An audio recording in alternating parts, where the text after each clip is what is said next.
आज हम समझेंगे बेटा अम्ल, क्षारक और लवण के बारे में, जो कि कक्षा 10 का दूसरा चैप्टर है। अरे इसके पहले हमने पहले चैप्टर को कवर किया था। एक एक टॉपिक को हम बेसिकली विस्तार से समझने वाले हैं। क्या होता है अम्ल, किससे हुई अम्ल की उत्पत्ति, और कैसे हम पहचानेंगे कि कौन अम्ल है, कौन क्षार है, कौन लवण है।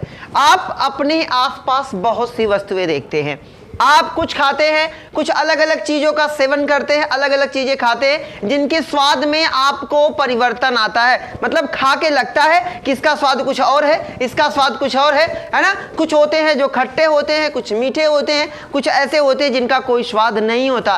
तो क्या होता है अम्ल, क्या होता है क्षारक और क्या होता है लवण, हम समझते हैं। तो सबसे पहले हम समझते हैं बेटा अम्ल के बारे में।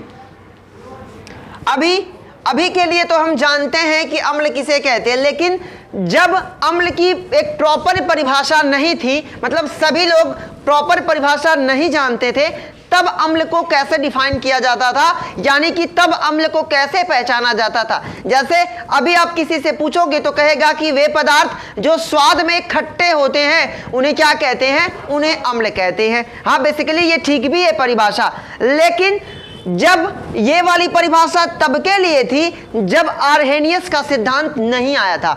जब कभी भी आप लिखेंगे अम्ल, क्षार या लवण की परिभाषा, तो एक चीज जहन में जरूर रखिएगा, वो क्या रखना है कि आप आर्हेनियस का सिद्धांत जरूर बताएंगे। आर्हेनियस का सिद्धांत। आप अम्ल, क्षार, लवण तीनों की परिभाषा जब कभी भी बताएंगे वो आर्हेनियस के सिद्धांत के अनुसार बताएंगे। तो क्या है आर्हेनियस का सिद्धांत, ये हम बाद में समझेंगे। पहले हम समझते हैं अम्ल के बारे में। तो वे पदार्थ है ना, वे पदार्थ जो स्वाद में कैसे हों, जो स्वाद में खट्टे हों। खट्टे लिखना नहीं आ रहा, शर्म करो, है ना। क्या कहते हैं, है ना, वे पदार्थ जो स्वाद में कैसे होते हैं, खट्टे होते हैं, उसे क्या कहते हैं, अम्ल कहते हैं। लेकिन यह परिभाषा तब की थी जब आर्हेनियस का सिद्धांत नहीं आया था, यानी कि आर्हेनियस ने अपना सिद्धांत अम्ल के बारे में नहीं बताया था। तो पहले कैसे बताया जाता था कि ये अम्ल है, ये क्षार है, ये लवण है। तो क्या करते थे पहले, है ना, एक सूचक होता था, जिस सूचक का नाम होता है लिटमस पेपर, है कि नहीं। लिटमस पेपर, पहले जब अम्ल को बताना होता था तो इस्तेमाल किया जाता था लिटमस पेपर, जो कि एक शैवाल है। ठीक है, यानी कि लिटमस पेपर का निर्माण किससे किया जाता है, शैवाल से किया जाता है। बायोलॉजी वाले बड़े अच्छे से जानते होंगे इस सारी चीज को, है ना। तो अम्ल जो स्वाद में खट्टे होते हैं, पहले कैसे बताते थे कि ये अम्ल है, ये क्षार है और ये लवण है। तो अम्ल की पहचान लिटमस पेपर से किया जाता था। वे पदार्थ, है ना, हमारे आसपास के वे पदार्थ या वे वस्तुएं जो स्वाद में खट्टे हों और नीले लिटमस पेपर को कैसा कर दें, लाल कर दें, उसे क्या कहते थे, उसे हम अम्ल कहते थे। पहले इसे ऐसे पहचाना जाता था। बात समझ में आई कि पहले अम्ल को कैसे पहचाना जाता था जब आर्हेनियस का सिद्धांत नहीं आया था। तो एक सूचक है, जिस सूचक का नाम क्या है बेटा, लिटमस पेपर। हम लिटमस पेपर से पता लगाते थे कि कौन से पदार्थ में अम्ल है, कौन से क्षार है। आपने इमली खाया होगा, सेब खाया होगा, है ना, दोनों में कुछ अंतर दिखा होगा। दूध पीते हैं, दही भी खाते हैं, जिसमें कुछ अंतर होता है कि नहीं होता। वो अंतर क्यों होता है, एसिड्स की वजह से। क्या होता है एसिड्स, हम प्रॉपर तरीके से समझने वाले हैं। तो फिलहाल के लिए हमने इतना समझा कि वे पदार्थ जो स्वाद में खट्टे हों और नीले लिटमस पेपर को कैसा कर दें, लाल कर दें, उसे हम क्या कहते थे, है ना, उसे हम कहते थे बेटा एसिड या अम्ल। अम्ल शब्द की उत्पत्ति हुई कैसे, अम्ल को अम्ल कहा कब गया, कैसे कहा गया। तो अम्ल की जो अम्ल शब्द की उत्पत्ति, इसे इंग्लिश में कहते हैं बेटा एसिड, है ना। तो अम्ल शब्द की उत्पत्ति किससे हुई, अम्ल शब्द की उत्पत्ति बेटा एसिड्स से हुई। एसिड्स का हिंदी अनुवाद होता है खट्टा। बात समझ में आई, है ना। हमारे आसपास के वे पदार्थ जो स्वाद में खट्टे हो और जो नीले लिटमस पेपर को लाल कर दे उसे हम कहेंगे अम्ल। ये परिभाषा आप लिख तो सकते हो, लेकिन अगर एक्चुअल में आपसे कभी पूछा जाए तो आप इसे बता नहीं सकते। ये केवल उसके क्या है, फिजिकल, है ना, मतलब उसके भौतिक गुण हैं। आप इसको परिभाषा ना मानेंगे, है ना। बात करेंगे अगर परिभाषा की तो क्या है, अर्हेनियस के सिद्धांत के अनुसार अर्हेनियस ने क्या कहा था, है ना, वे पदार्थ जो जल में घुलने पर, वे पदार्थ जो जल में घुलने पर क्या करे, H+ आयन दे। ये परिभाषा जरूर याद रखिएगा, है ना। वे पदार्थ जो जल में घुलने पर H+ आयन देते हैं, यानी कि हाइड्रोजन आयन देते हैं, उन्हें हम क्या कहते हैं, अम्ल कहते हैं। बातें यहां तक क्लियर है। मतलब कि वे पदार्थ जो जल में घुलने के बाद H+ आयन देते हैं उसे हम क्या कहते हैं, अम्ल कहते हैं। अगर यही क्षार की बात करें तो क्षार क्या करता है, यही OH- यानी कि हाइड्रोक्साइड आयन देता है। किसके अनुसार, अर्हेनियस के सिद्धांत के अनुसार। बातें समझ में आ गई, अम्ल समझ में आया। वे पदार्थ जो स्वाद में खट्टे होते हैं, वे पदार्थ जो स्वाद में खट्टे होते हैं और नीले लिटमस पेपर को कैसा कर दे, लाल कर दे, उसे हम क्या कहते हैं, अम्ल कहते हैं।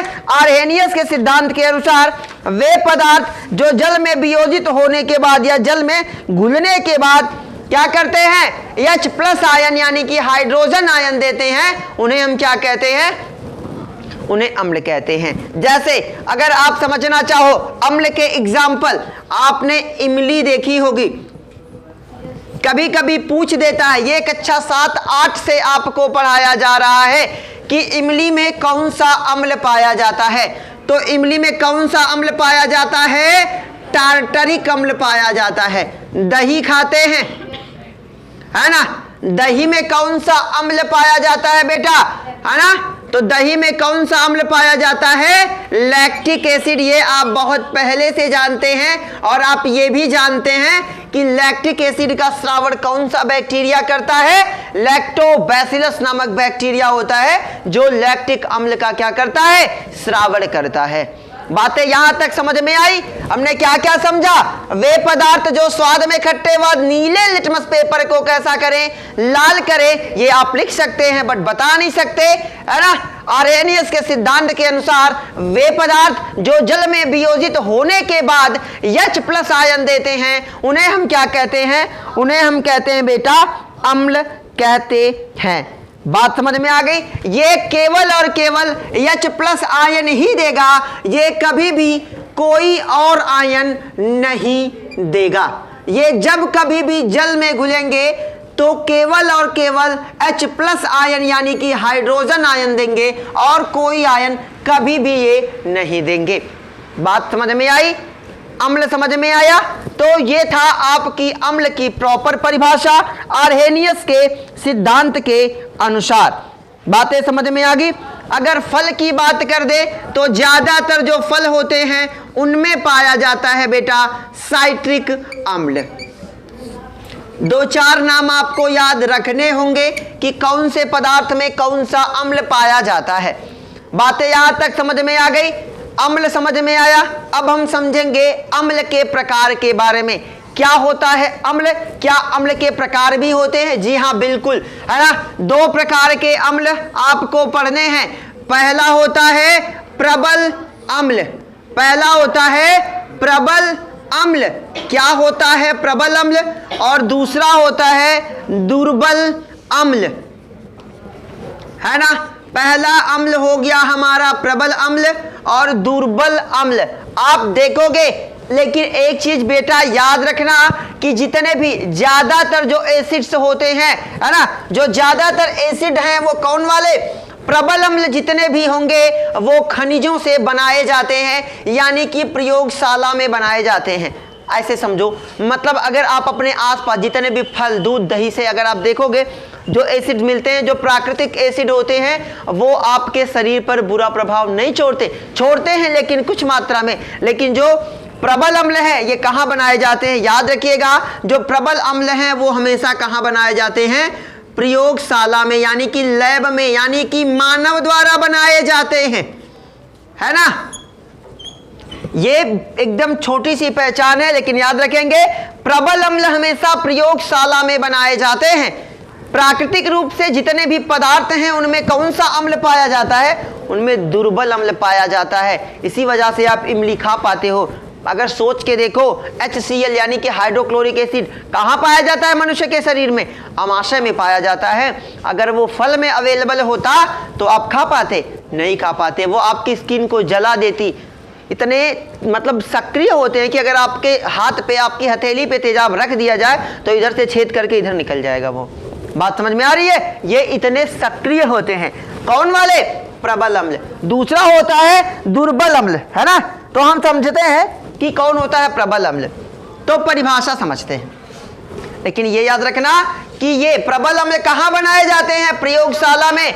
किससे बनाए जाते हैं? तो खनिजों से। खनिज जानते हैं? वे पदार्थ जिनका निर्माण खनन की क्रिया के फल स्वरूप होता है उसे क्या कहते हैं? खनिज। यानी कि खनन की क्रिया के फल स्वरूप जन्म लेने वाले पदार्थ को हम क्या कहेंगे? खनिज कहेंगे। बात समझ में आई? तो प्रबल अम्ल बेटा हमेशा प्रयोगशाला में बनाए जाएंगे। और किससे बनाए जाएंगे? तो खनिजों से बनाए जाएंगे। खनिज समझ रहे हैं कि नहीं? जल भी आपका क्या है? खनिज। सोना चांदी ये सभी क्या है? खनिज। कोयला क्या है? खनिज।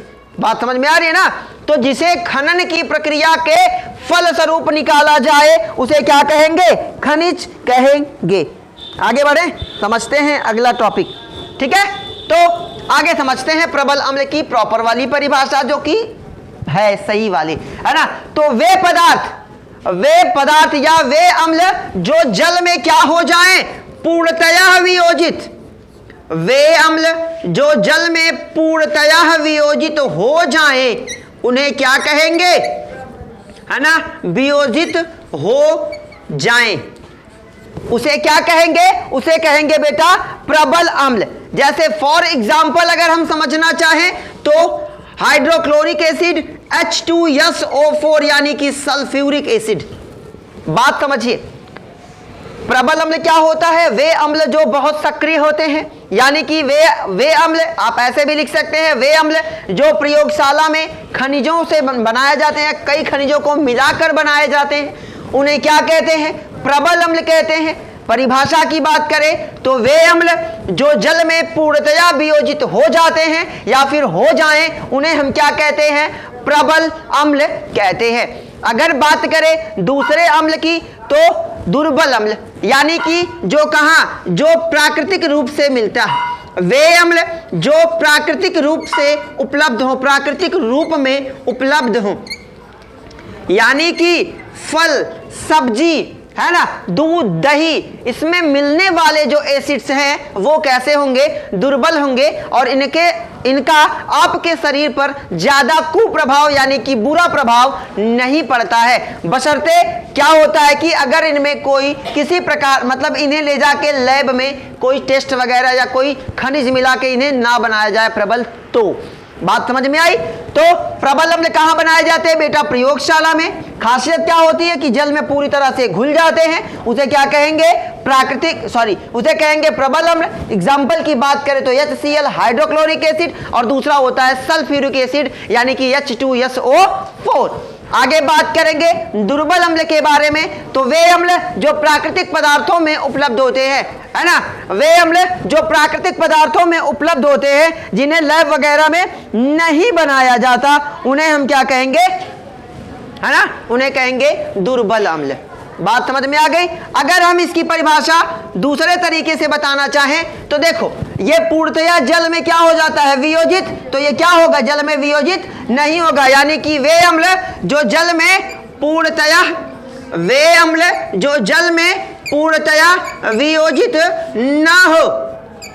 वियोजित न हो उसे क्या कहेंगे?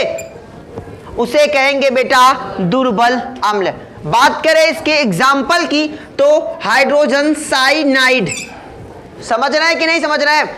आपने पढ़ा भी होगा और आपने सुना भी होगा कि अगर आप फल खाओ तो कभी भी बहुत एक सवाल आता था ना कि क्या अगर हम सेब का बीज खा लें, अगर सेब का बीज खा ले तो मौत हो जाए? नहीं, बहुत सारे सेब के बीज खा लेंगे तो मौत हो जाएगी, क्योंकि उसमें क्या पाया जाता है? साइनाइड, हाइड्रोजन साइनाइड उसमें पाया जाता है। बात समझ में आ गई? तो हमने बताया ना भाई, क्योंकि सेब क्या है? प्राकृतिक पदार्थ है कि नहीं है? हाँ भाई, चाइना की बात करोगे तो महान है, वो कलर कर देते हैं, सेब बना देते हैं, वो आर्टिफिशियल यानी कि कृत्रिम सेब भी बनाते हैं। उनके यहाँ तो फाइबर का चावल भी चलता है। बातें समझ में आ रही है? हम जो चावल खाते हैं वो फाइबर का चावल भी बना के मजबूती से खाते हैं। जब बिच्छू खा गए तो चावल की बातें ही छोड़ दो। ठीक है, यहां तक समझ में आ गया? ये हो गया हमारा अम्ल के बारे में। ठीक है, तो अगले वीडियो में हम जानेंगे अम्ल के भौतिक व रासायनिक गुण के बारे में। ठीक है, बेस्ट ऑफ लक।